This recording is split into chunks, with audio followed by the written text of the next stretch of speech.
نحمدہ و نصلی علی رسولہ الکریم۔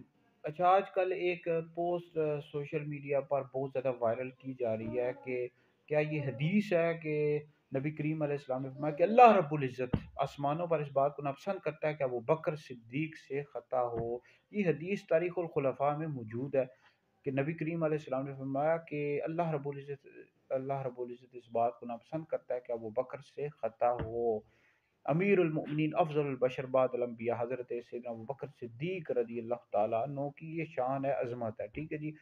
تو باقی اس حوالے سے بعض لوگ ہیں وہ کہہ رہے ہیں کہ یعنی باغ فتح کے معاملے میں حضرت سیدنا ابوبکر صدیق رضی اللہ تعالیٰ عنہ سے بھی خطا اجتہادی کا امکان تھا، ان سے بھی خطا اجتہادی ہو سکتی ہے۔ تو اس حوالے سے اہل سنت کا کیا موقف ہے، دیکھیں اس حوالے سے۔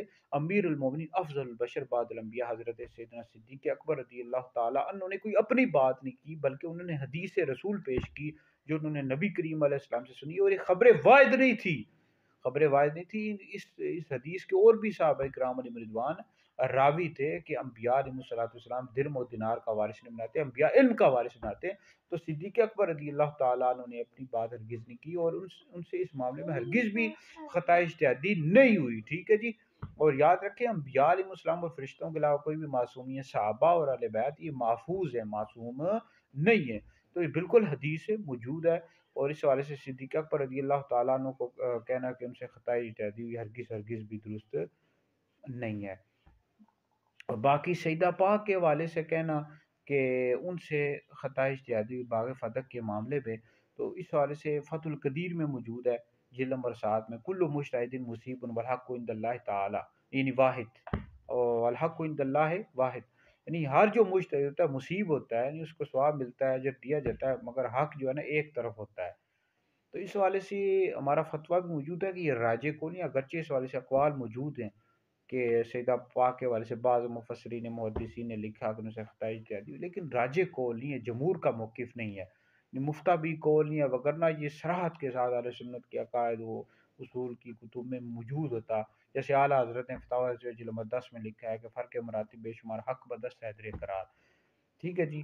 تو صراحت کے ساتھ نہیں ملتا، لہٰذا اس مسئلے کو چھالنا نہیں چاہیے۔ روافظ جو ہیں یہ خلفاء راشدین پر لعن طعن کرتے۔ تو باقی اگر کوئی کہتا ہے اہل سنت کے کئی علماء کا موقف یہ ہے کہ ان سے خطا اجتہادی نہیں ہوئی، تو اس والے سے وہ اہل سنت سے خارج نہیں ہوگے، ٹھیک ہے جی۔ اس طرح ڈاکٹر اشرف حاصل جلالی صاحب بھی گمراہ نہیں ہے، اہل سنت سے خارج نہیں ہے۔ تو اس حوالے سے چونکہ آپ جو اکابرین تھے انہوں نے اس حوالے سے صراحت کے ساتھ کچھ لکھا نہیں، کہیں لکھا بس اجتہاد تھا جی، حضرت فاطمہ کا اجتہاد تھا، صدیق اکبر کا اجتہاد ان کے اجتہاد سے بہتر تھا، تو لہٰذا اس حوالے سے خاموشی بعض نے اختیار کیا، نہیں بولے۔ تو بہرحال یہ ہے کہ اس حوالے سے شور شرابہ نہیں کرنا چاہیے۔ تو اس حوالے سے اگر تفصیل کے ساتھ آپ نے میری ویڈیو سنی ہے، مفتی دانش آزی میرا یوٹیوب چینل ہے، اب تفصیل کے ساتھ میری ویڈیوز بھی موجود ہیں، فتویٰ بھی موجود ہے۔